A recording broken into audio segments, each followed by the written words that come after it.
Good day, everyone. We are sponsored today by Ben Lenny Moskov, Le'ilin Shvat Lenny's father, Max Moskov, Moshe Yisrael ben Aryeh Leib, Olav Shalom, whose sixth yahrzeit is today, the 6th of Adar, Oshav Aliyah. Sponsored this week by Judith and Neil Halpern, Le'ilin Shmat, Judith's mother, Goldie Baum, Golda Bat Yosef, Olav Shalom, whose first yahrzeit is on Chet Adar. And sponsored this week also by Chai and Yoel Fuld, celebrating the birth of their grandson, Hillel Asher Fuld, born to Naomi and Sruli, whose Pidyon Ben is later this week, so Masa to them. They should have much nachat. So I wasn't really going to get involved in this issue. I don't pay much attention to Tucker Carlson, fortunately. But last night, someone mentioned to me that I should watch the interview that he did with Mike Huckabee, America's ambassador to Israel. So I did, and was actually taken aback by a number of things. Firstly, Tucker Carlson has the affect of a deranged person.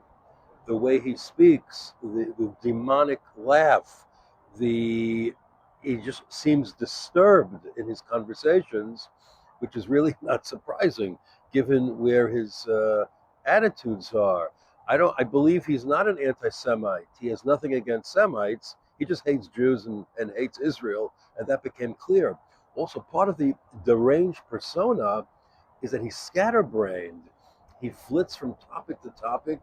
He's, he obsesses on certain things that are really irrelevant to Huckabee. The Epstein files, like what's the Huckabee connection there? So he is obsessive.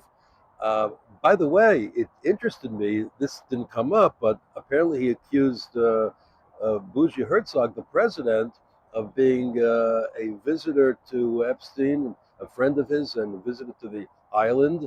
And Herzog issued a very strong statement denying ever meeting him or knowing him. And Carlson apparently apologized for it. But that's also part of the persona. You just level accusations in the guise of I'm just asking questions, right? I mean, what was Tucker Carlson's relationship with Jeffrey Epstein? How many times was he on the island? I'm not saying he was. I'm just asking questions. It's a game. It's a perverse game, but it's a game that haters play. It's extremely narcissistic. Apparently, he was bent out of shape that Netanyahu did not want to be interviewed by him. But why would he? Who is he? He's a several times fired TV host who now has his own podcast. So, yeah, he has his listeners, he has his supporters. Hatred always attracts that. But why would the Prime Minister of Israel welcome him to his office? Indeed, why are we even letting him into Israel? Let him go other places. There's certain code words that he uses. They came up almost every minute of the interview. Israel is a police state. Israel is guilty of genocide. The Israeli government shields predators, as if it's somehow the policy of the government. He completely distorted the case of Jonathan Pollard, called Pollard the most dangerous spy in American history. Like, where's I know where it's from, but it's a lie. Everything that Aldrich Ames did in conveying to the Soviet Union, Ames blamed on Pollard. So, but get up to date with the facts. Those allegations have long been discredited. He seems obsessed with Israel's right to exist, not even realizing that no other country in the world has such questions asked about its existence.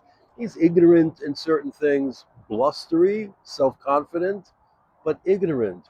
Of course, the Balfour Declaration was enshrined in international law when it was accepted by the League of Nations, which granted the British the mandate over the land of Israel. He doesn't know what the river to the sea means.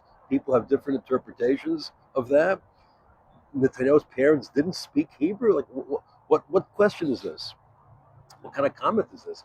And add to that something else.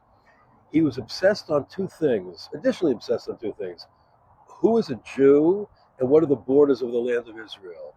Well, first of all, he asked Huckabee something that perplexes many Gentiles: is Jewishness an ethnicity or is it a religion?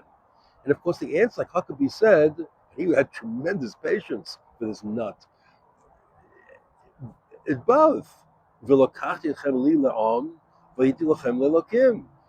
says to us, you will be my people, ethnicity, and I will be your God, religion.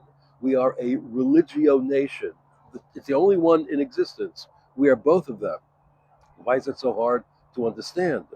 And then he seemed to think that Netanyahu has no right to the land of Israel because he's not religious. Right? That's a Netanyahu issue, but factually, philosophically, of course it's incorrect. And then he said, because Huckabee referenced the Torah in Lech Lecha, that the borders of Israel are up to Nahar Prat, up to Euphrates. So Carlson asked, I'm, I'm inclined to call him Cutter Carlson, not Tucker, but nonetheless, but does Israel have the right to Iraq or to Jordan? And he didn't give such a good answer, Huckabee, but what he should have answered is that the Torah has several maps of the land of Israel. One was the one to Avram. Another is in Parshat Maseh, the map of conquest, which only extended into Transjordan for Reuven, Gad, and Chatzi Shevet Menashe. Another is the map in the book of Yoshua. We didn't conquer all the land of Israel. So that's the simple answer. It should have been recited. It should have been answered that way. Alas, it wasn't. He seems obsessed with the law of return. He doesn't realize the restrictive policies of other countries, like Japan, for example. You can't become a citizen of Japan. It's almost not possible.